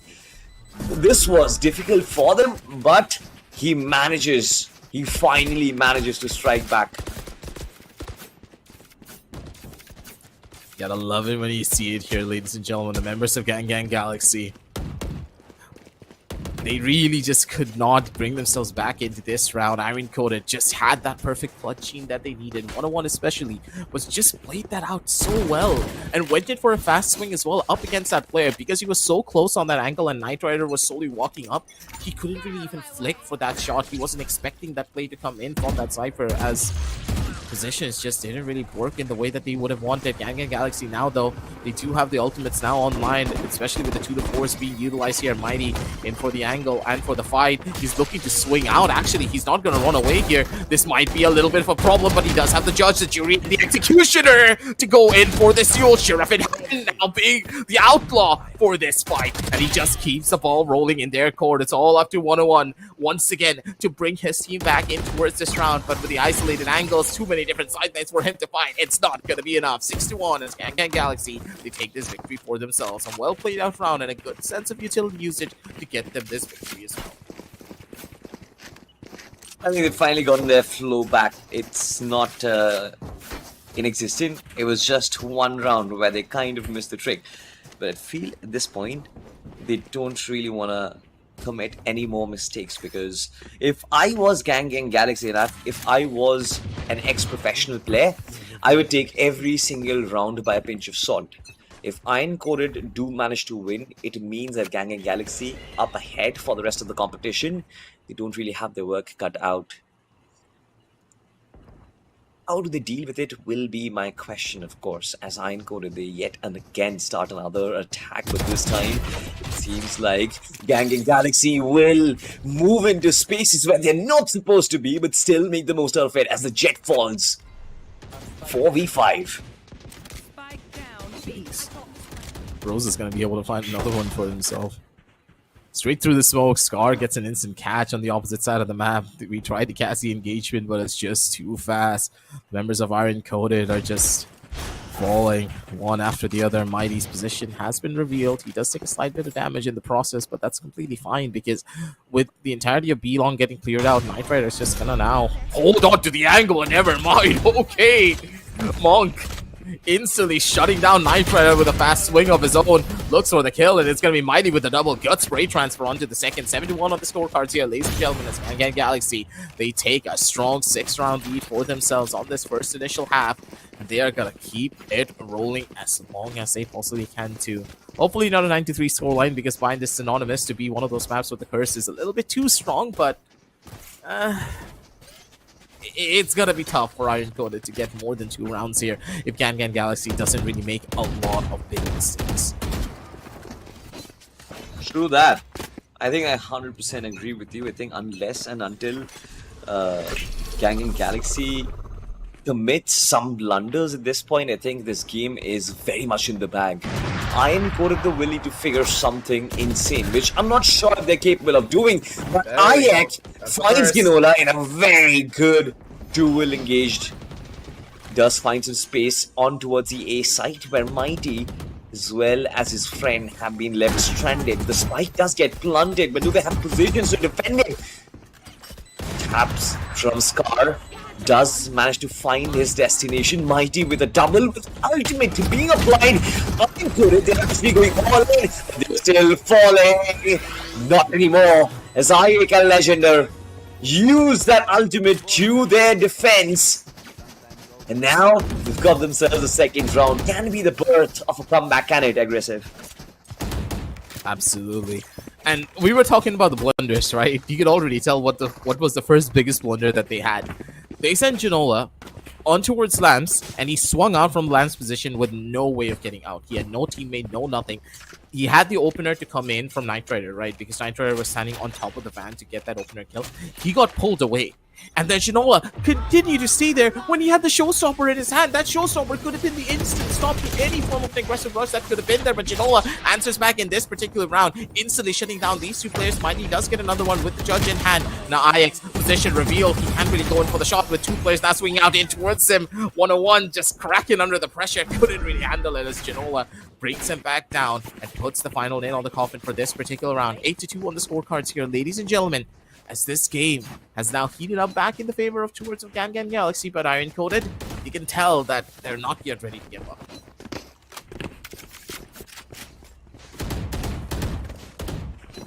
Well, this time again though, I'm gonna find out if Gangan Galaxy are gonna let loose. Like I said, this is what they're supposed to be doing, absolutely destroying the opposition. Iron Coded can use the ultimates to their advantage. Ultimate strikes! He finds throws, but instantly gets traded as paranoid. He strikes big. Trying to spray down Scar, it's not happening, but still a 3v3 at the end of it. Huge brawl breaking out in the short territory.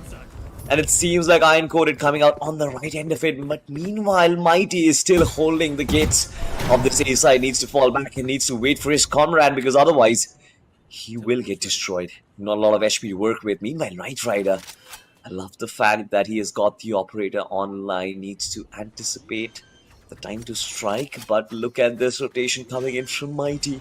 He can actually catch them off guard, and nobody is even checking. This is the opening. And Gangan Galaxy, yet another round in their favor. Iron Coded just got two tunnel visioned onto that territory.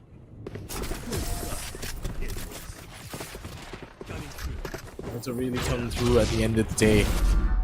They have done so. And on this 9-2 scoreline, ladies and gentlemen, Gangan Galaxy looking to take a 10-2 for themselves for the last and final game of the day here on stream, at least, ladies and gentlemen. As this team just, it's in a league of their own. You can already tell that no matter what happens, the pressure for them is just another day in the office. And all those years of experience, especially with players like Mighty, Ganoa, and of course Knight Rider on your team, it's going to be hard to crack unless Iron Coded are able to capitalize upon a lot more. Instantaneous trade does come through. Paranoid does find one, but immediately the pressure that they're trying to make, they've lost out on the angle. Good couple of shots here being taken here as they've taken out the operator from their sidelines. Rosetta still alive and kicking, looking for more. Scar on the angle, but gets caught out in towards the open. Can't really find the kill that he would have wanted, but he still has a chance to do so. Up in the hands now of Legend. Swaps over to a Guardian, but he doesn't really have much of a chance to take this duel. 10-2 will be the scoreline for them as Gangan Galaxy they take another one for themselves.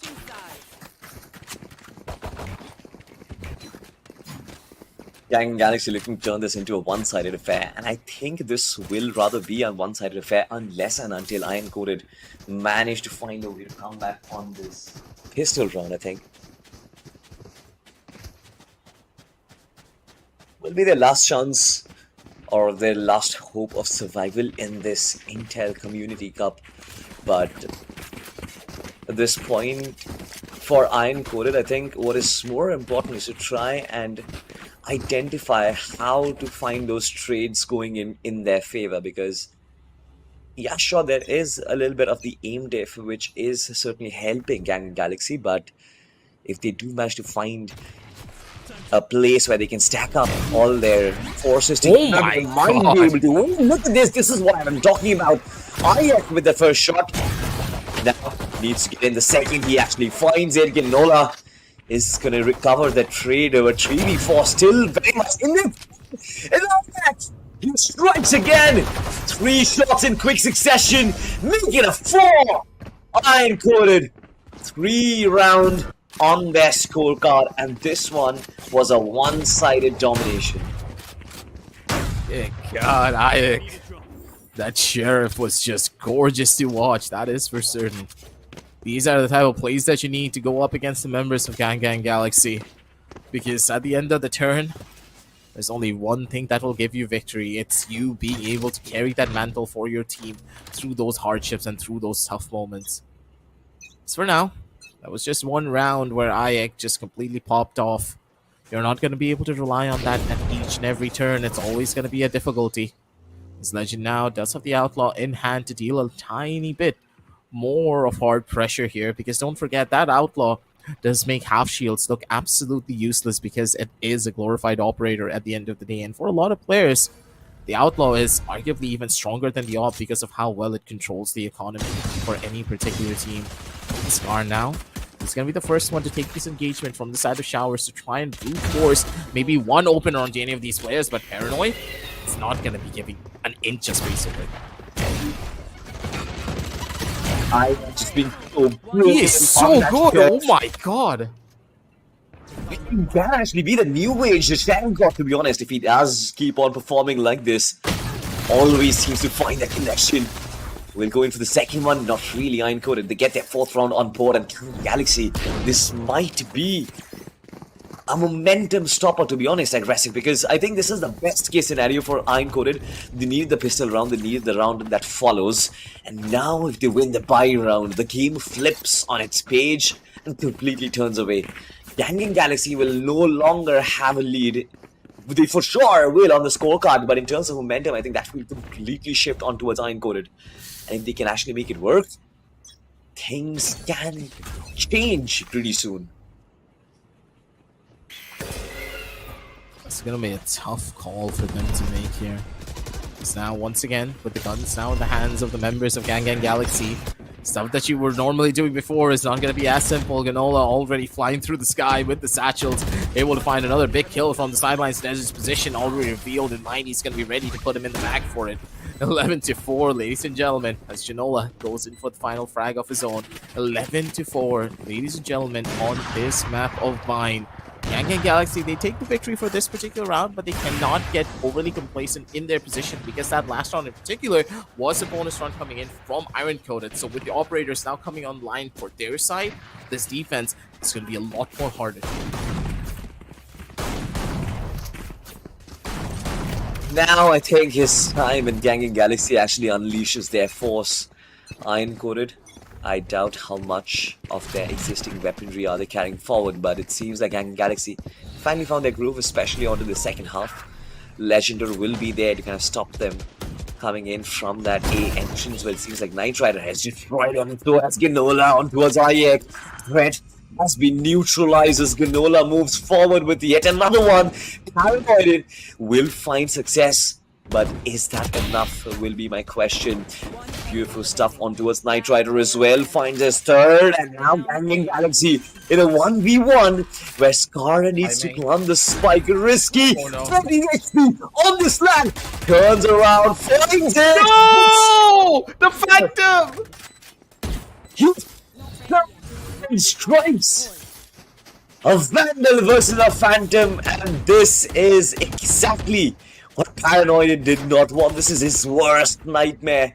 What more can you do, aggressive?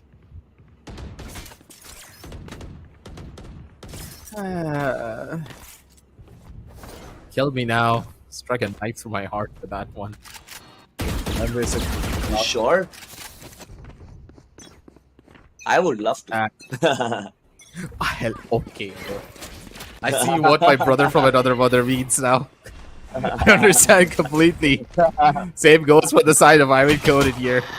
Because this could just be the end of the line for them if they're not careful. Ayek, now with the Blaze Storm in hand, still has the opportunity to do so, slicing through the enemies like butter here. Visuals in from the sidelines, but Knight Rider does have the shorty to make sure he takes it back down over towards the ground. Knight Rider needs to make an instant run for it. Mighty still has the position to swing back in with the operator. Does find the kill. Headshot indeed. Still has the chance. Not really the best of weapons to go in for the Zul, and this is going to be a tough call for a 101 to make here, because he needs to make his way all the way towards the top side of heaven, pick up the weapon from his teammate, and then finally go in for the play. But it's not going to be that simple, because the off is waiting for you on the opposite side. 30-4 on the scoreline, ladies and gentlemen. It's Gangan Galaxy. They take this victory for themselves, ending off on the map of mine on a very strong victory. Very strong victory, in fact, to be honest, because sure, things could have actually been different, but this time I think a a little bit of brilliance is coming in from Scar and Paranoia. Not Scar, I think. It was Ayek and Paranoia, which actually turned things around for a little bit, and we thought momentum might shift. But Ayek, somebody has to give it to this lad, because I feel like he's a tremendous aimer. He has got a lot of skill when it actually comes to just raw aim, right? Especially in one of those last occasions. I think it was the last round of the penultimate one, where he flew into the air. He knew that, yes, that Ray's ultimate did not strike, and that gave him the opportunity.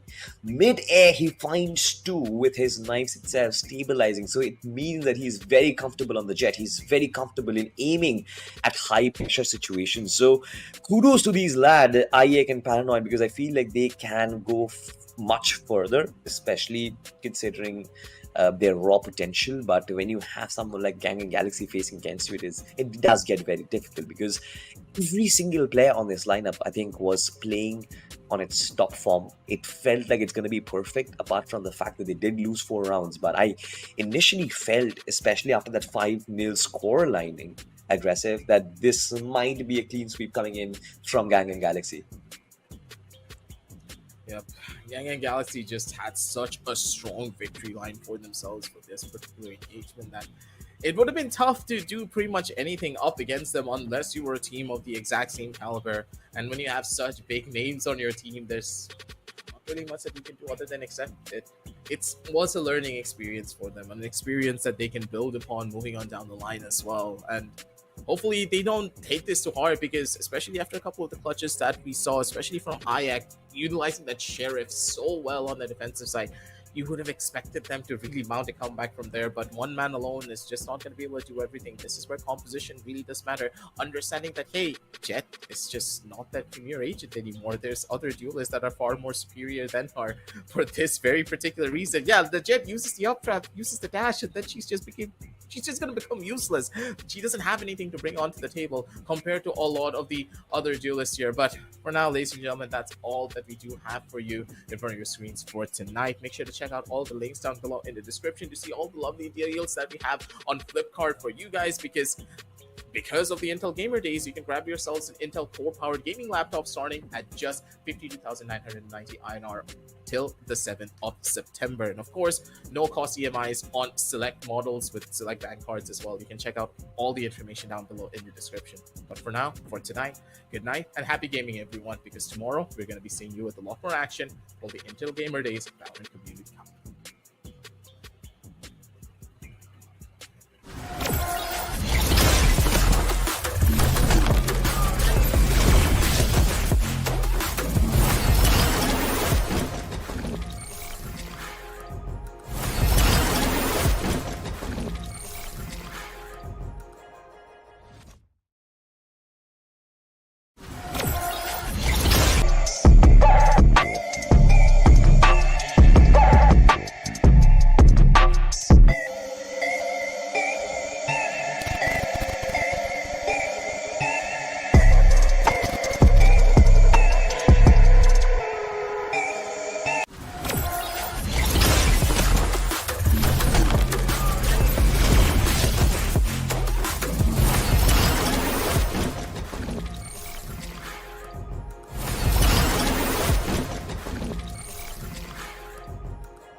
It's not a game, it's a rich thing.